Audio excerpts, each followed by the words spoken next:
Good conclusions require good analysis. So let's walk through how you can analyze your competitors and come to impactful insights that'll benefit you and your career. Step 1. Align with the needs of the business and the stakeholders you serve. If you don't get in sync with your leaders before you start, you're going to produce generic recommendations that lack impact. So ask yourself, what is the business trying to achieve? Which stakeholder groups am I responsible for serving?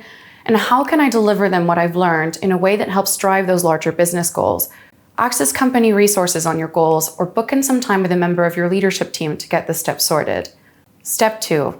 Align with the needs of your target market. Speak to your past, present, and prospective customers, as well as reps from your sales and customer success teams. Reps from these teams speak to customers every day, so have their fingers on the pulse of what your audience wants. Customer surveys, focus groups, and customer interviews are a few methods you can use to find out exactly what your customers and prospects would like to see from solutions on the market. At every other stage of the process, tie your findings back to these customer needs and get clear on how the steps you take to meet them will help your business achieve the goals from step 1.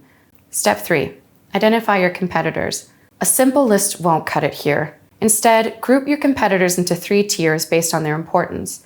Important competitors are usually those you narrowly lose deals to. Analyzing where and why you're losing out to them can give you the edge you need to win those head-to-heads in the future, giving you a big revenue boost. Remember to not overlook product alternatives. Even though these products might seem very different from yours, they're still capable of stealing market share from you if they solve the same customer problem. Step 4. Gather intelligence. Now, you'll collect information on each of your key competitors, starting with the top-tier competitors from the previous step. Specifically, look to learn about the benefits of their products and how they position themselves as a solution to various customer needs. You'll find each competitor positions itself slightly differently.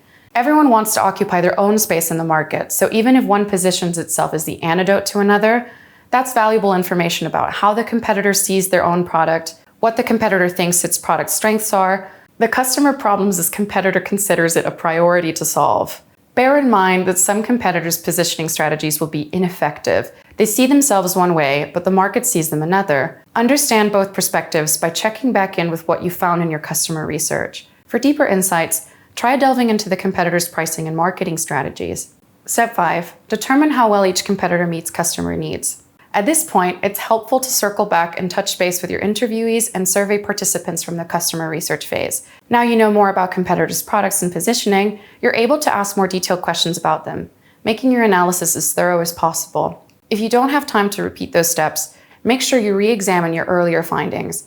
You want to determine how well each competitor meets those all-important customer needs, with the ultimate goal of learning where unmet customer needs exist in the market, creating opportunities for you to exploit. Step 6. Relate things back to your business.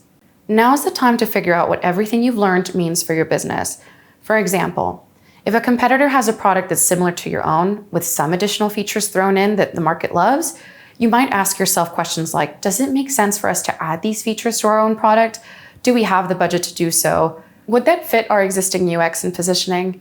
And could we improve upon those features to further differentiate? Also ask yourself which of the market opportunities you've uncovered align most closely with your company goals.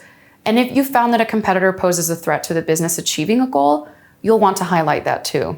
Step 7. Create a plan of action. With your analysis complete and a series of conclusions about what your findings mean for your business in hand, all that's left to do is to come up with a set of recommendations and actionable steps the business should take to make the most of the opportunities you found. Remember the 3 questions you asked yourself back in step 1. What is the business trying to achieve? Which stakeholder groups am I responsible for serving? And how can I deliver them what I've learned in a way that helps drive those larger business goals? These questions keep your analysis oriented from start to finish and can inform your final plan of action, whether it involves creating simple, effective deliverables like up-to-date battle cards and an internal competitive newsletter, or delivering a strategic plan to your leadership team. If you'd like to learn more about performing competitive analysis or anything else competitive intelligence related, check out the resource links in the description. Don't forget to give this video a thumbs up if you found it helpful, and subscribe for more videos like this. Thanks for watching, and we'll see you next time.